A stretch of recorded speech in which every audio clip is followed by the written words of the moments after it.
వార్తలు ముగించే ముందు ముఖ్యాంశాలు మరోసారి. వైసీపీ ఎమ్మెల్సీ వరుడు కళ్యాణి మీడియా సమావేశం, పలు అంశాలపై వివరణ.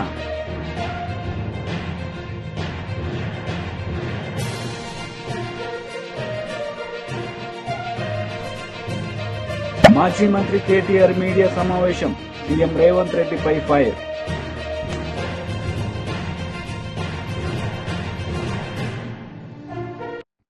వైసీపీ ఎమ్మెల్సీ వరుడు కళ్యాణి మీడియా సమావేశం నిర్వహించారు. ఈ సందర్భంగా పలు అంశాలపై ఆమె మాట్లాడారు. వ్యవహరించిన వీడియోలు బయటికి రావడం జరిగింది. నిజంగా ఆ వీడియోస్ చూస్తే ఈ రాష్ట్రంలో ఉన్న మహిళలందరూ సిగ్గుతో తలదించుకున్నారు. అంత దారుణంగా అతను వ్యవహరించాడు. ఒక మహిళని, అది ఒక ప్రభుత్వ ఉద్యోగిని ఎంత దారుణంగా లోబర్చుకున్నాడు, ట్రాప్ చేశాడు. మోసం చేయడమే కాకుండా 5 సార్లు అబార్షన్స్ చేయించడం, బెదిరించడం, కొట్టడం. అంటే ఎంత బరి తెగించి ఈ కూటమిలో ఉన్న ఎమ్మెల్యేలు వ్యవహరిస్తున్నారో ఈ సందర్భంలో మనకు అర్థమవుతుంది. ఇలాంటి సంఘటనలు గత కొన్ని నెలలుగా ఈ కూటమి ప్రభుత్వం అధికారంలోకి వచ్చాక పదే పదే మనం వింటూ ఉన్నాము, చూస్తూ ఉన్నాము. దీనికి ఒకటే కారణం నాకు అనిపిస్తూ ఉంది. ఏంటంటే ఈ కూటమిలో ఉన్న ఎమ్మెల్యేలకు గాని, తెలుగుదేశం పార్టీ జనసేన నాయకులకు గాని, వాళ్ళ కార్యకర్తలకు గాని ఇలాంటి తప్పుడు పనులు చేస్తే శిక్షిస్తుంది ప్రభుత్వము అనే భయం లేని పరిస్థితి. అందువల్ల ఈ విధంగా బరి తెగించి విచ్చలవిడిగా మహిళల జీవితాలతో వీళ్ళు ఆడుకుంటూ ఉన్నారు. మొన్ననే చూసాం, ఆ మినిస్టర్ సంధ్యారాణి పిఏ వ్యవహారంలో ఎంత దారుణంగా ఒక ప్రభుత్వ ఉద్యోగి అయిన మహిళను మోసం చేసి లోబర్చుకొని ఆమెని అతను వేరే వాళ్ళకు కూడా తాచడానికి ప్రయత్నిస్తే ఏమైనా న్యాయం జరుగుతుందేమో అని చెప్పి అందరూ ఆశించడం జరిగింది. నెల రోజుల తర్వాత చూస్తే ఎవరైనా నిందితుడు జైల్లో కూర్చుంటాడు, కానీ ఈ కూటమి ప్రభుత్వంలో ఆ బాధితురాలు జైల్లో కూర్చుంది. అలాంటి దారుణమైన పరిస్థితులు ఈ రాష్ట్రంలో నెలకొని ఉన్నాయి. మరి ఇలాంటి సంఘటనలు జరుగుతూ ఉంటే, తప్పు చేసిన వాళ్ళని ఈ కూటమి ప్రభుత్వంలో శిక్షించకపోతే మరి ఇలాంటి వాళ్ళు ఇలాంటి తప్పుడు పనులు చేయక ఏం చేస్తారు? అలాగే మొన్ననే చూసాం, ఒక జనసేన కార్యకర్త ఏమో స్టేజ్ మీద పబ్లిక్ గా ఒక మహిళల్ని డాన్స్ చేసుకునే వాళ్ళేదో బ్రతుకు తెరువు కోసం రికార్డింగ్ డాన్సులు చేసుకుంటూ ఉంటే వాళ్ళనేమో బట్టలిప్పి డాన్స్ చేయమని పబ్లిక్ గా చెప్పాడు. మరి అతని మీద ఏమైనా కేసు పెట్టి అరెస్ట్ చేశారా? ఈ కూటమిలోనూ ఎంతమంది నాయకులు ఉన్నారు, ముఖ్యమంత్రి గారు ఉన్నారు, పవన్ కళ్యాణ్ గారు ఉన్నారు, మహిళా హోం మంత్రి ఉన్నారు, లోకేష్ గారు ఉన్నారు. మరి ఎందుకు అతని మీద కూడా ఎటువంటి కేసు లేదు? ఇలాంటి తప్పుడు పనులు చేస్తూనే వాళ్ళ మీద కేసులు పెట్టకపోవడం వల్ల వీళ్ళు బరితెగి మన ప్రతి సందర్భంలో చూస్తూ ఉంటే ఒక్కరి మీద కేసు లేదు, తిరిగేమో ఆ బాధితుల మీద కేసులు పెట్టే పరిస్థితి. అసలు ఆ రాప్తాడులో చూసుకుంటే 14 సంవత్సరాల దళిత బాలికను ఇంచుమించు 6 నెలల పైగా 14 మంది తెలుగుదేశం పార్టీ కార్యకర్తలు దారుణంగా అత్యాచారం చేస్తే ఎటువంటి కేసు లేదు. మా పార్టీ నాయకులందరూ దాని మీద గొడవ చేస్తే తూతూ మంత్రంగా కేసు పెట్టిన పరిస్థితి చూసాం. అలాగే సత్తివేడి ఎమ్మెల్యే ఆదిమూలం వల్ల ఒక మహిళ లైంగిక వేధింపులకు గురయ్యి ఈ రాష్ట్రంలో ఆ విషయం బయటికి చెప్తే ఆమెకి రక్షణ లేదు అని చెప్పి పక్క రాష్ట్రమైన హైదరాబాద్కి వెళ్ళి ఆవిడ ప్రెస్ మీట్ పెట్టడం జరిగింది. మరేమి ఆ ఎమ్మెల్యే మీద కేసు పెట్టాలి కదా, అరెస్ట్ చేయాలి కదా. ఏమంటే సెటిల్మెంట్ చేశారు చంద్రబాబు నాయుడు గారు. నిజంగా సిగ్గుతో తలదించుకోవాలి ఇలాంటి వ్యక్తికి ఓట్లు వేసినందుకు ఈ రాష్ట్ర ప్రజలు. అలాగే తీసుకుంటే మనం ఆ కిరణ్ రాయల్ అనే వ్యక్తి, ఆ జనసేన ఇన్ఛార్జ్, అతను లక్ష్మి అనే మహిళను ఎంత దారుణంగా మోసం చేస్తే ఆమె పబ్లిక్ గా బయటకు వచ్చి చెప్తే ఎటువంటి కేసు కూడా ఆ కిరణ్ రాయల్ మీద లేని పరిస్థితి. అలాగే జనసేన ఇన్ఛార్జ్ అయిన ఎమ్మెల్యే సోమిరెడ్డి చంద్రమోహన్ రెడ్డి మీడియా సమావేశం నిర్వహించారు. ఈ సందర్భంగా పలు అంశాలపై ఆయన మాట్లాడారు. అందరికి నమస్కారం. ఈ ల్యాండ్ టైటిలింగ్ యాక్ట్ ఒక దుర్మార్గమైన చట్టం. జగన్మోహన్ రెడ్డి గవర్నమెంట్లో ల్యాండ్ టైటిలింగ్ యాక్ట్ తెచ్చారు. ప్రజలు వాళ్ళ ఆస్తుల హక్కుల మీద నలిగిపోయినారు. అప్పుడు మేము కూడా ఒక హామీ ఇచ్చాం, రీసర్వే పేరుతో కానీ ల్యాండ్ టైటిలింగ్ యాక్ట్తో వచ్చిన నష్టాన్ని కానీ మేము సవరిస్తామని చెప్పాం.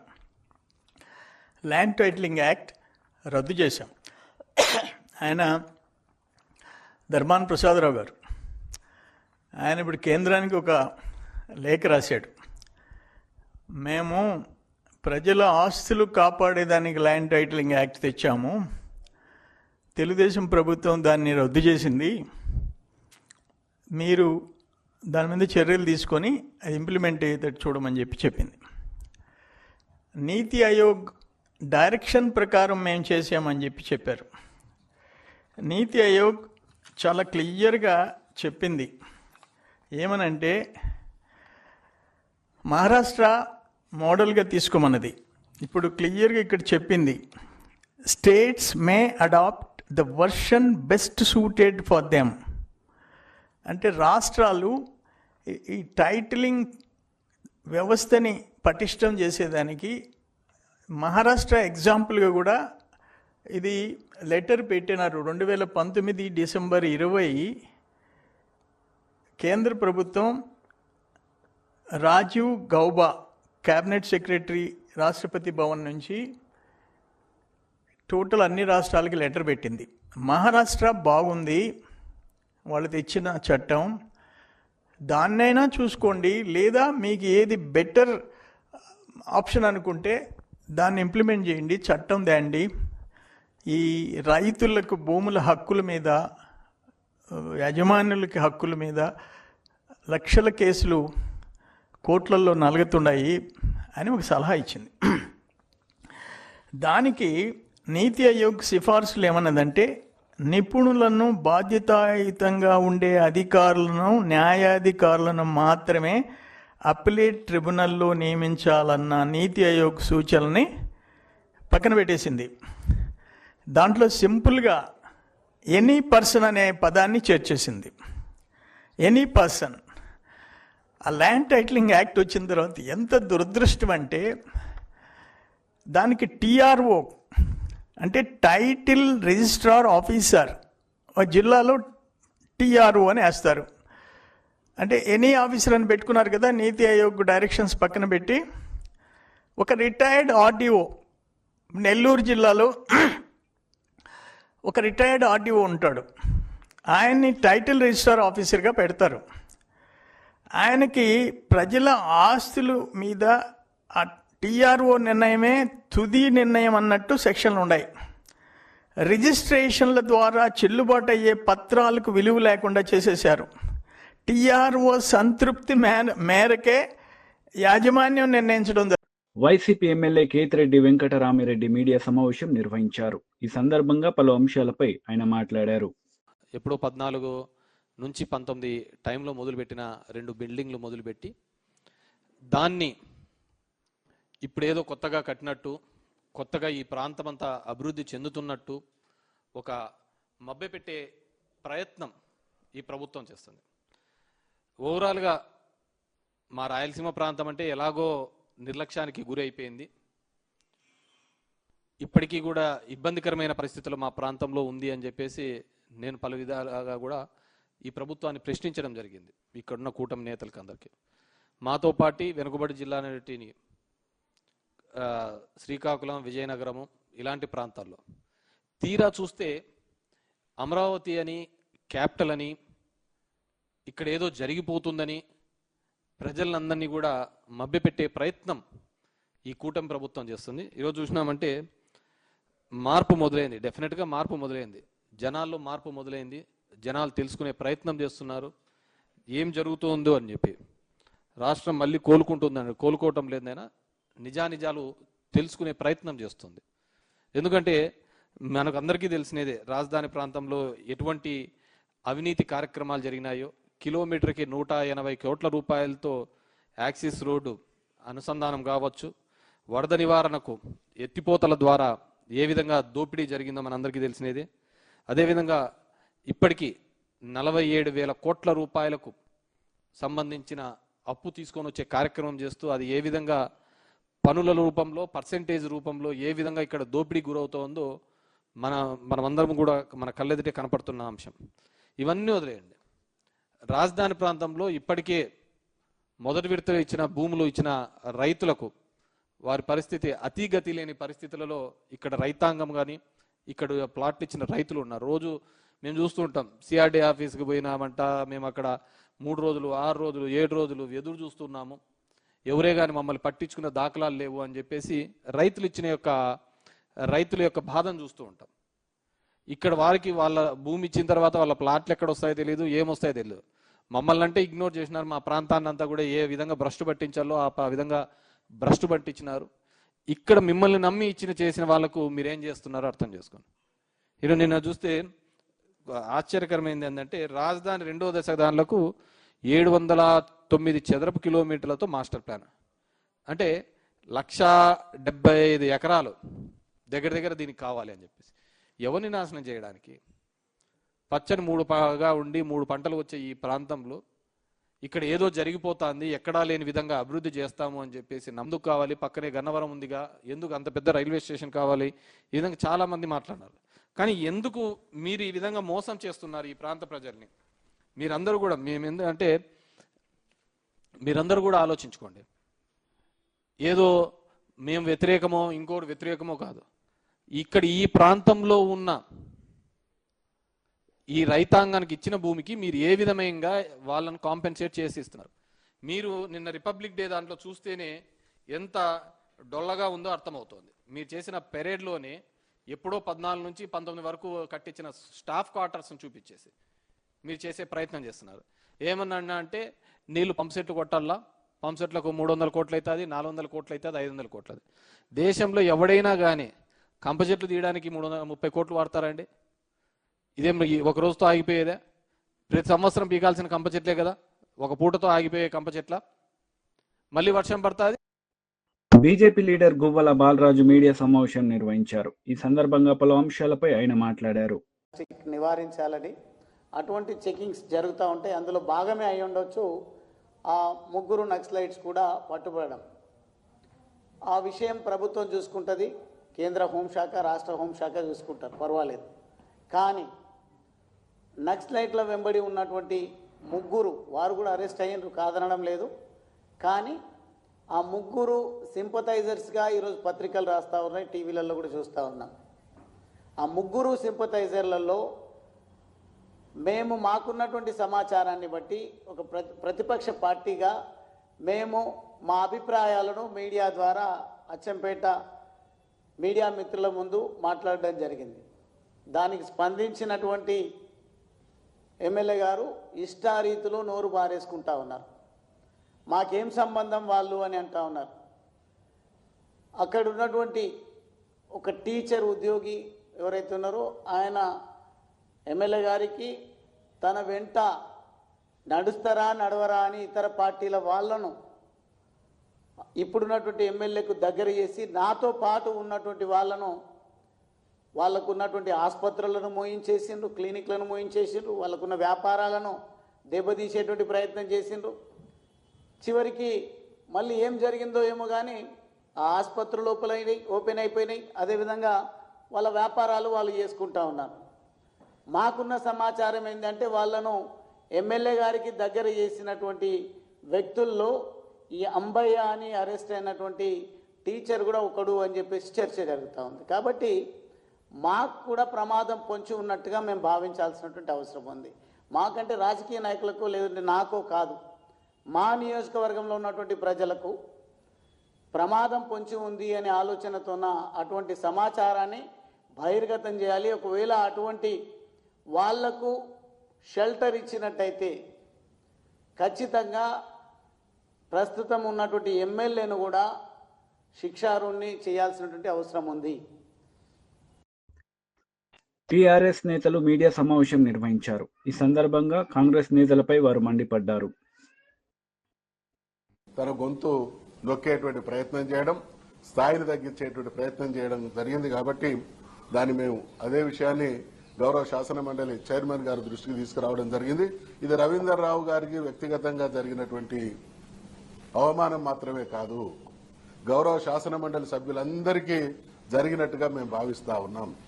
ఒక సభ్యుడిని అగౌరవపరచడం అనంటే సభలో ఉన్నటువంటి అందరినీ అగౌరవపరచడమే. కాబట్టి శాసన మండలి సభ్యుల గౌరవ మర్యాదలకు, పరువు ప్రతిష్టలకు భంగం కలిగినప్పుడు దాన్ని రక్షించేటువంటి బాధ్యత కానీ, దాన్ని రక్షించగలిగినటువంటి శక్తి కానీ ఉన్నటువంటి వ్యక్తి మా పరిషత్ చైర్మన్ గారు. కాబట్టి వారి దృష్టికి వాస్తవాలను తీసుకురావడం జరిగింది. వారు కూడా సావధానంగా విన్నారు. మేము నమ్ముతున్నాం తప్పకుండా మా చైర్మన్ గారు దీని మీద సరి అయినటువంటి చర్యలు తీసుకుని భవిష్యత్తులో ఇటువంటివి పునరావృతం కాకుండా చట్టసభల ప్రతినిధుల యొక్క స్థాయి గౌరవం పెరిగే విధంగా చట్టసభల స్థాయిని గౌరవాన్ని తగ్గించాలనుకునేటువంటి వాళ్లకు ఆస్కారం లేకుండా కఠినమైనటువంటి నిర్ణయం వారి నుండి వెలువడుతుంది అనేటువంటి ఆశాభావాన్ని వ్యక్తం చేస్తా ఉన్నాం. ఓకే?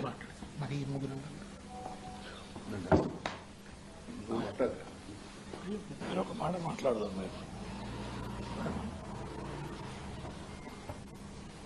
సభానాయకులు గౌరవనీయులు మధుసూదనాచారి గారు ఇప్పుడు చెప్పినట్టుగా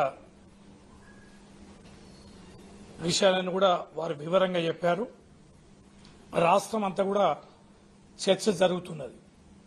23వ తారీఖు నాడు సాయంత్రం నన్ను ఒక అతిథిగా జూమ్లో డిబేట్లో పాల్గొన్నామని వారి విజ్ఞప్తి మేరకే, ఏబిఎన్ విజ్ఞప్తి మేరకే నేను హాజరు కావడం జరిగింది.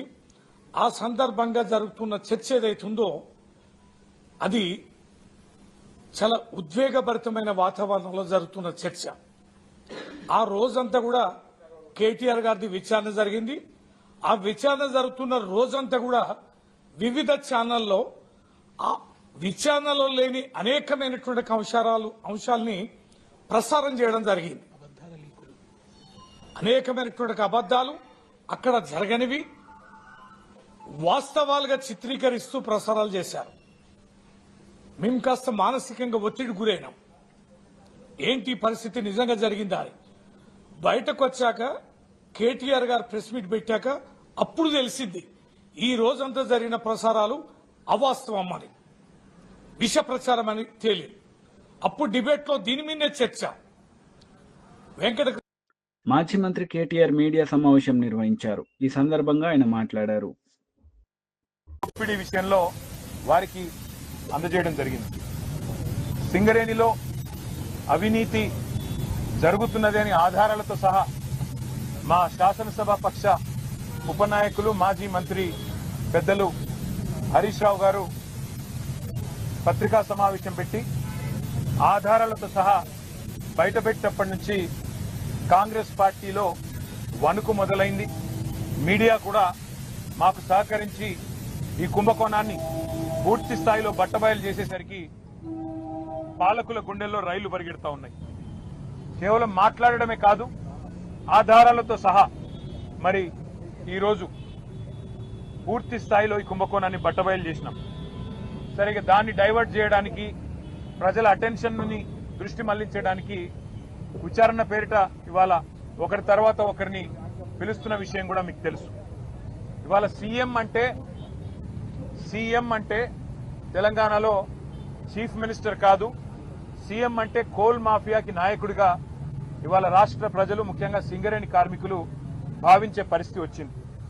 ఇవాళ మీరు ఒక్కసారి అర్థం చేసుకుంటే ఈ కుంభకోణాన్ని రాష్ట్ర ప్రజలు, ముఖ్యంగా సింగరేణి ప్రాంతంలో ఉండే మా కార్మిక సోదరులు కూడా అర్థం చేసుకుంటే చాలా స్పష్టంగా ఆధారాలతో సహా మేము బయటపెట్టిన తర్వాత, ముఖ్యంగా మేము లేవనెత్తిన కొన్ని ప్రశ్నల విషయంలో ఇప్పటి వరకు ప్రభుత్వం నుంచి ఒక్క సమాధానం కూడా రావడం లేదు. ఇక ఇట్లాంటి ముఖ్యమైన గంభీరమైన సమస్య విషయంలో స్పందించాల్సిన ముఖ్యమంత్రి గారేమో అప్పుడప్పుడు ఫుట్బాల్ ఆడుతున్నాడు సింగరేణితో, లేదా ఇవాళ విదేశాల్లో తిరుగుతూ ఏదో పాఠాలు నేర్చుకుంటున్నా అంటూ పోజులు కొడతా ఉన్నాడు. కానీ నేను వారికి గుర్తు చేస్తా ఉన్నా, ఏ వయసులో ముచ్చట ఆ వయసులో జరగాలి. చదువుకోవాల్సిన టైంలో చదువుకోక ఇప్పుడు చదువుకుంటానంటే ఏం వస్తుందో ఒకసారి వారు కూడా ఆలోచించుకోవాలి.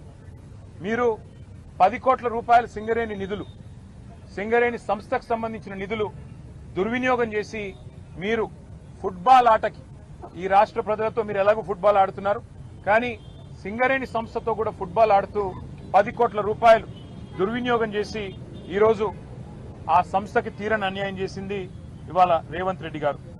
ఒక్క స్కామ్ సంబంధించి ఇన్ని ఆధారాలు బయట పెడితే కూడా ఒక్క స్కామ్ సంబంధించి కూడా ఇప్పటి వరకు పాలకుల వైపు నుంచి సమాధానం లేదు. మేము అడిగాం, స్పష్టంగా చెప్పాం, మళ్ళీ అడుగుతా ఉన్నాం.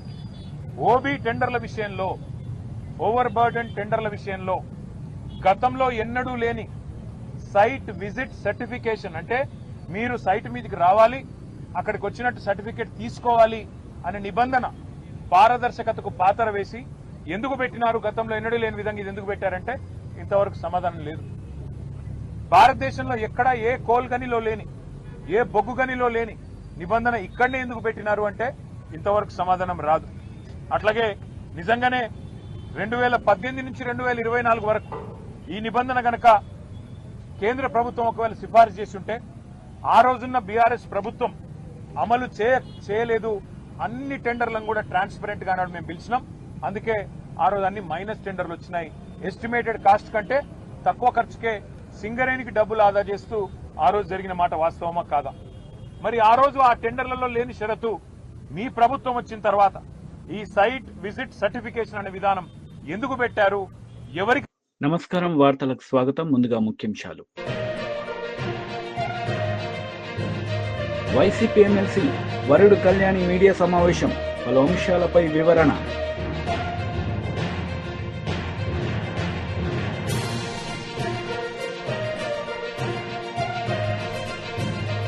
మాజీ మంత్రి కేటీఆర్ మీడియా సమావేశం, సీఎం రేవంత్ రెడ్డిపై ఫైర్.